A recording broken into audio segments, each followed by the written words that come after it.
Back to Annie's Art Institute. I'm here this summer in Oregon with my graduate students who are going to learn one of my favorite projects for kids. Imagine that you are my third grade class and you're all scientists with me. You have found this amazing shell on the beach somewhere on the other side of the world. You don't have any Skype and you can't send a digital picture. You have this old-fashioned thing called a telephone. You hold it up and you've got to describe this to a friend who's at the other end across the world. He's a scientist and he was amazed, and you know he would be excited to see this shell. Tell me how you would describe this shell to someone who can't see it. Use your language right now. Pretend you're my third graders. It fits my hand. Good, because she's got a relationship to something we can imagine. You know your friend is a certain age, you know the shell will fit his hand. Good job. Trumpeted. Meaning? Like a trumpet. How it's long and then it bows out at the end. Excellent. So it looks like a trumpet, and if our friend understands what that looks like, then we understand that this comes small at the bottom and comes out. You're using a metaphor or an analogy. The design is swirled on the large end. Or spirals. Spiral. Yes, spiraled on the large end. It's got a lot of earth tones. Such as? Such as brown, beige, umber. Mm-hmm. Good job. Now when I look at it more closely, I can see things your eye cannot see and couldn't see without this. So as a scientist, I'm going to look even more closely. And because I have no other way to really show him, and our language failed us a little bit, it was okay, but I don't think I really could make a picture of it from the words, right? We are going to be now artists and scientists, and we are going to look so carefully at our shell that we can enlarge it the size of our paper and draw and represent only what we see. This is not going to be easy, is it? What are some problems I'm going to have? I wanted you to fill the page, but look, it's only that big. What could I do? Make it bigger. How do I make it bigger? If it was your job, what are some tricks you could teach me to make something bigger? Draw the ends first on each end. Was a good idea, yeah. So, huh? Standing up and looking down on it. That's a good idea too. I think I'll do that. Okay, let's start where Jeannie suggested to locate the ends. So if I want to make it big, I'm going to pretend that point is right there, right? And I'm going to make a dot. And then I'm going right across to the end. Now, it'd be right about over here, right? So my eye again is going to come up these things, and I see right about in the middle, I want to have this point. You see, follow me? I'm making a dot. Have you guys ever done connect the dots? Yes. You can buy those still, right? And things, wonderful things happen. You connect the dots. You're just making your own connect the dot game. And this comes down here into a little point. And I want a quiet studio. You know that we use the rules of the studio. I want a quiet studio. And instead of coming down to these points, I'm just going to come around and up and over. Okay, I'm going to give it my best try. A whisper line. And up, I'm right here. And down just for the main idea. It comes out a bit. And then I'm going to move it around like this. Now, I count 1, 2, 3, 4. 1, 2, 3,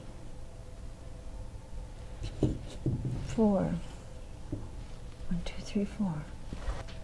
And then down in here, it's kind of a bump thing like this. That's on the shell.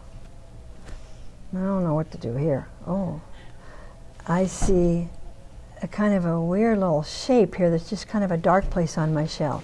But I also see a lump there, and a wonderful spiny thing here, and here, and another one here. And I'm not getting all stressed about this, right? It's just fun. I'm trying to kind of like follow it as though I were touching the edge of it. And then it has a lump, and a lump, and a lump, and a lump. I'm paying far more attention to looking at this than I am this. And the chances are I'll like this a lot better. That would be one of our shapes. You want me to find one of these things? Analogous? Analogous. Okay. With the violets. Analogous with the violets. Okay. So what she's asked, what you've asked me to do is any 3 colors that include a violet. So I could do magenta, red, violet, and violet. Red, violet, violet, blue, violet, or violet, blue, violet, blue, and cyan. I like that. I get 4. Okay, so there's where we are. So what we're going to try to do then, if that were the case, the child would come up and fix his own palette. What does he need? Magenta and cyan. That's all. He doesn't need to get the yellow at all, does he? No. And so he's going to need to have those 3, and his job is to get rid of, he wouldn't even need this one at all. He'd be working just from here. He can't use pure magenta. He's got to do, he wants to start with his, probably a red violet. 1, 2, 3, 4, 5. And it's really nice for these shells to have an analogous look to them, because when I first started with this project, I was asking the first grader to use any color you want, and they were just losing the beautiful drawing. And of course, the value that changes is going to be great, and the texture when you do something like this is lovely for your shell. And again, you're not drinking water. You're not worried about how the color is authentic at all. You're just having a good time with decorating your shell.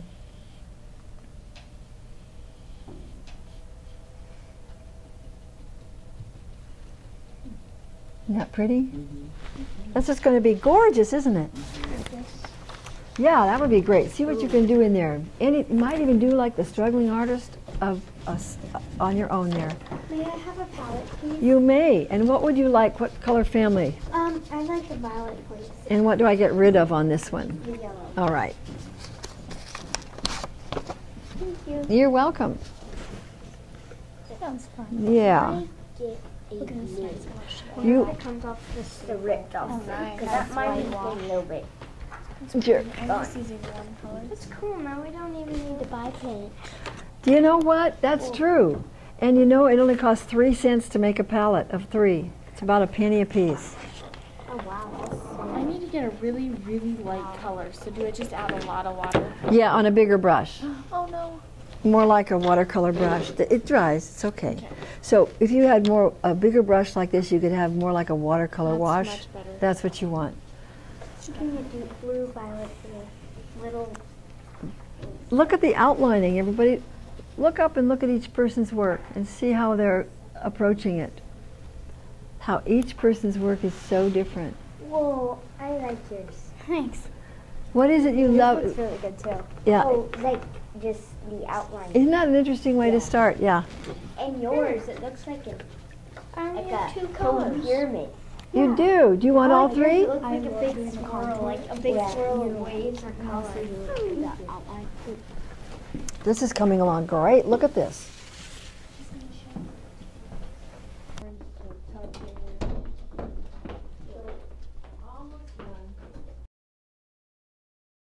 One of the things that I love to do with students is to see how a background color will change the mood of your shell. So we're going to pretend that we are doing a museum show and we're the curators. And we have to frame these things or put some beautiful color behind them that will make it look even more beautiful.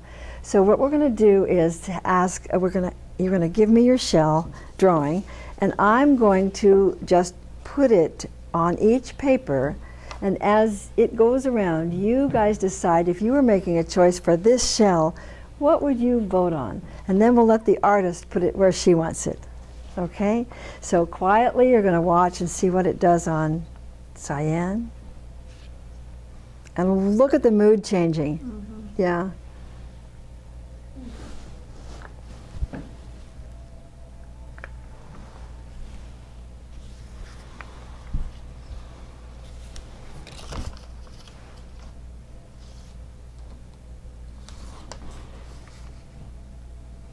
So if you were going to frame this or mat this on a color, how many would choose?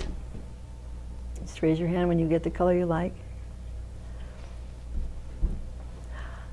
Interesting.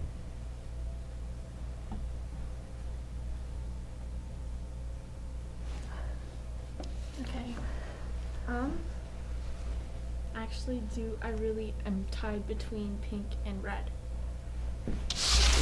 Talk to me about what it does for you. Okay, so pink. Oh, look. I think that's really pretty. I do too. But then when you put it on the red, it pops out all the red that's in the shell. All the patterns. Did you, that's amazing what you saw there. Look at this one little place. Okay, Sarah.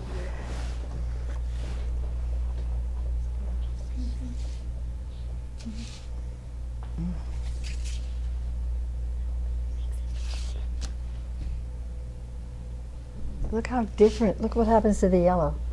The yellow just pops like it's like you're seeing through, doesn't it? That is amazing how it changes the mood, isn't it?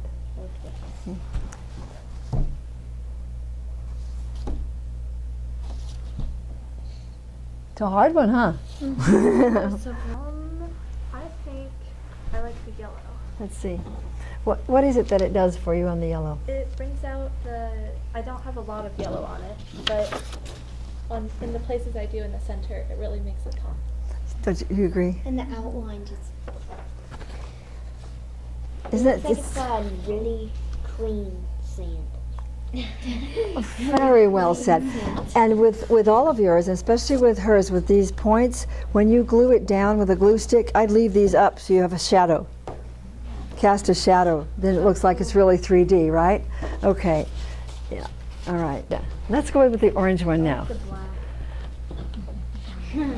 Look at this. Okay.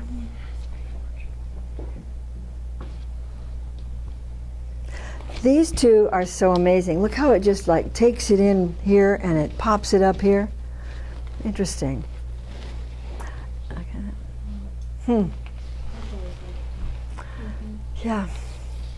And yours too, when you glue it, leave it like a shell. A little edge there to pop up.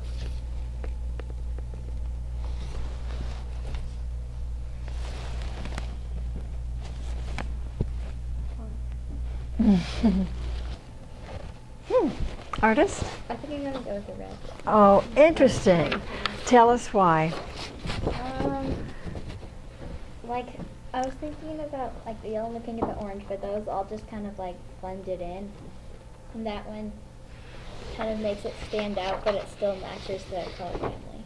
That's true, isn't it? Yeah, it does. Good thinking. I love how differently they look on these different papers. What do you think? Do you think that this is a good way for students to begin their first opportunity to do observation drawing? Does that make sense? And was it helpful for you to have the strategy of the connect the dots? Yeah. Very much. It was. Even though some of you draw and do art a lot and you're used to doing art, isn't it helpful to have some tricks of the trade? And let's see how people did. Let's just do a little assessment. I had some requirements, some criteria, that you would observe a shell and that you would be able to make it large on your paper. Did everyone do that? A larger shell? Check. Did everybody use line to create shapes they could color in? Yeah. Absolutely. Did each student do a good job of using a color family? Yeah. Yes, and you all learned the color wheel.